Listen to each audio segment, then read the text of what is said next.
Hello दोस्तों, स्वागत है नया अप्रोच चैनल में। तो आज हम लोग कुछ हट के बात कर रहे हैं कि बहुत ज़्यादा इशू अब रेज किया जा रहा है कि यूनाइटेड नेशन में भारत का जो हिंदी लैंग्वेज है, क्या इस भाषा को वहाँ के आधिकारिक भाषा में शामिल करना चाहिए या नहीं होना चाहिए। क्या भारत की जो डिमांड है, क्या ये जेन्युइन है कि नहीं, इसके बारे में हम लोग क्या करेंगे, फैक्ट्स के ऊपर बात करेंगे। कितना हद तक संभव है, कैसे हो सकता है, इसके बारे में जानने की कोशिश करते हैं कि यूनाइटेड नेशन में हमारा हिंदी को आधिकारिक भाषा के रूप में कैसे दर्ज किया जाए। तो आप देखेंगे उसमें से 6 भाषा को पहले से ही दर्ज किया गया है और भारत की डिमांड हो रही है। क्यों डिमांड हो रही है कि आप देखेंगे कि विश्व में अभी देखेंगे हाल में देश का इतना ज़्यादा रुतबा बढ़ते जा रहा है। आप देखेंगे कि गर्व का महसूस आप भी करते होंगे कि विश्व में जिस तरीके से भारत का प्रभुत्व यानी डोमिनेंस जिस तरीके से बढ़ रहा है, चाहे इकोनॉमी एक्टिविटीज़ हो या बिहेवियर को लेके हो, कल्चर को लेके, डाइवर्सिटी को लेके, पॉपुलेशन को लेके, किसी भी तरीके से आप बात करेंगे तो आपको भारत का काफ़ी बढ़ता हुआ नज़र आपको आएगा। तो इसी का कहने का मतलब है कि भारत एक लॉजिक के साथ अपना फैक्ट्स रख रहा है कि हमें भी आधिकारिक दर्जा मिलनी चाहिए यूनाइटेड नेशन में।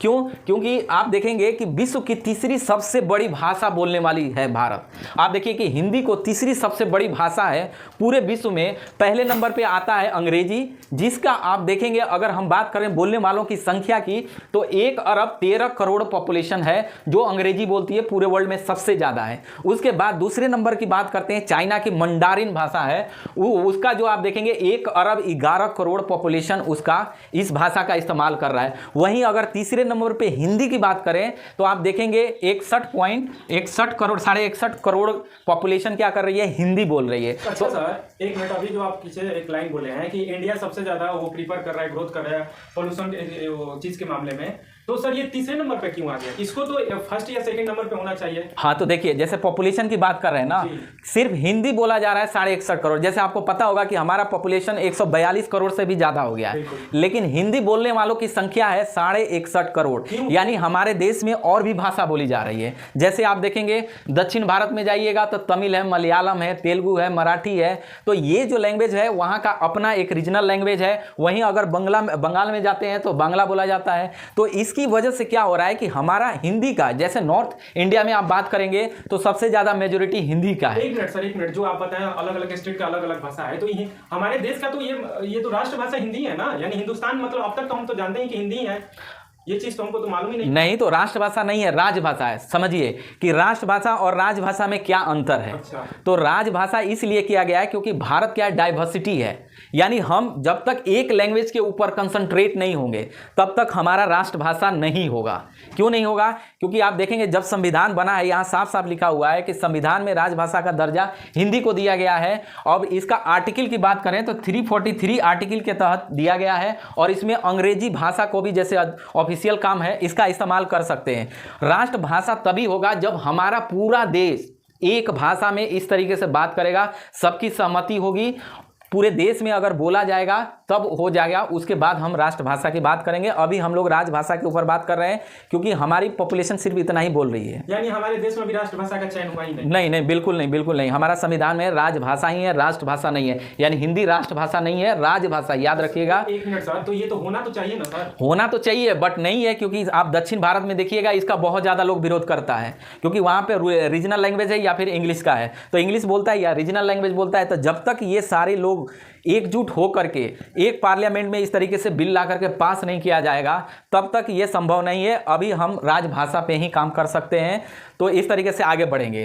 तो हम लोग आगे बढ़ते हैं। इसमें देखेंगे कि भारत का जो डिमांड हो रहा है, आप देखेंगे पहला है कि सबसे बड़ी, तीसरी सबसे ज़्यादा भाषा बोलने वाली है। अगर देखा जाए कि अगर पूरे देश में अगर राष्ट्रभाषा अगर होता तो शायद दुनिया का पहले नंबर पे होता हिंदी, जो सबसे ज़्यादा बोलने जाने वाली है। क्योंकि अंग्रेजी का आप देख रहे हैं 1 अरब 13 करोड़ है, जबकि हमारा पॉपुलेशन 1 अरब 42 करोड़ है। अगर 142 में मान लीजिए 120 करोड़ भी अगर हम लोग बात करते हिंदी को, तो उसमें क्या होता है कि दुनिया का नंबर 1 बोले जाने वाला भाषा हो जाता है। ठीक है, तो अभी फिलहाल हम तीसरे पे हैं। आप देखेंगे चौथे पे स्पेनिश है, 5वें पे फ्रांसीसी है, 6ठे पे बांग्ला है।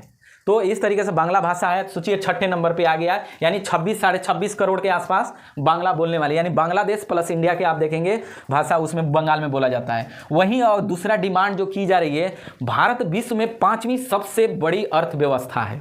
अब सोचिए कि जिस देश में इतनी बड़ी पॉपुलेशन हो और दुनिया का तीसरी बड़ी भाषा बोली जाती हो और विश्व में 5वीं बड़ी अर्थव्यवस्था हो, उसके साथ साथ सबसे बड़ा पॉपुलेशन है, सब दुनिया का सबसे बड़ा डेमोक्रेसी है हमारे देश में, उसके बाद चंद्रयान 3 की बात करते हैं जो चांद पे दक्षिण पे उतरने वाला पहला दुनिया का देश बना है, सौर मिशन आदित्य L1 की बात करते हैं, तो ये इस तरीके का कारनामा कर रहा है। G20 का जो होस्ट हुआ है जिस तरीके से हमें मिला है, तो इससे कहीं ना कहीं हमारा जो इंडिया का जो भारत का जो रुतबा है कहीं ना कहीं काफ़ी बढ़ा है।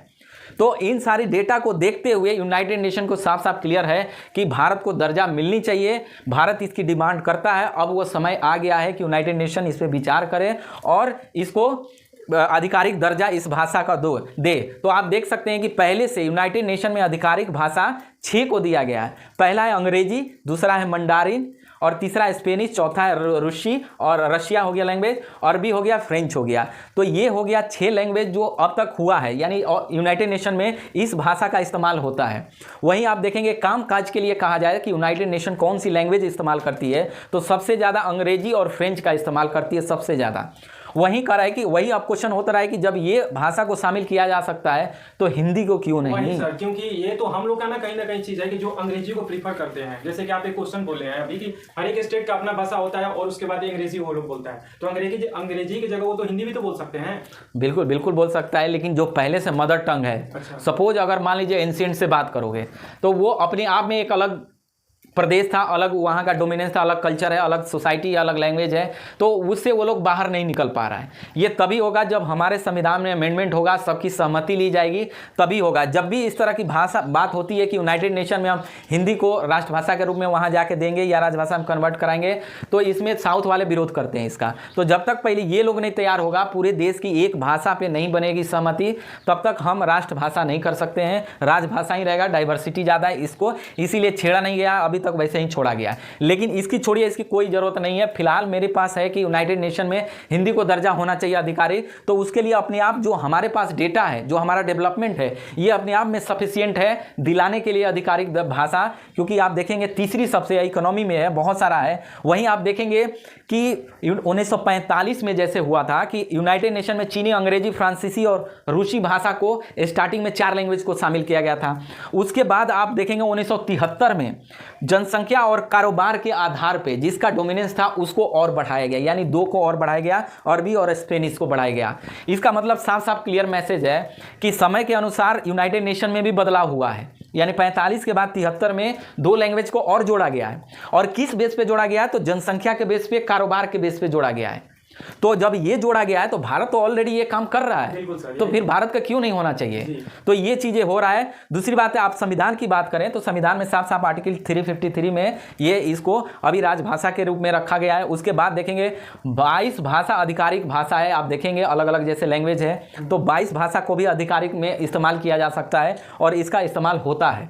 तो इसका होता है, दक्षिण वाले ऐसे भी करते हैं। तो कहीं ना कहीं अब हमारा वक्त आ गया है कि हम एकजुट होकर के इसकी डिमांड करें यूनाइटेड नेशन में। जिस तरीके से अभी उठ रहा था यूनाइटेड नेशन में परमानेंट सीट की बात हो रही थी कि क्या यूनाइटेड नेशन में परमानेंट सीट होना चाहिए, जैसे 5 परमानेंट सीट है।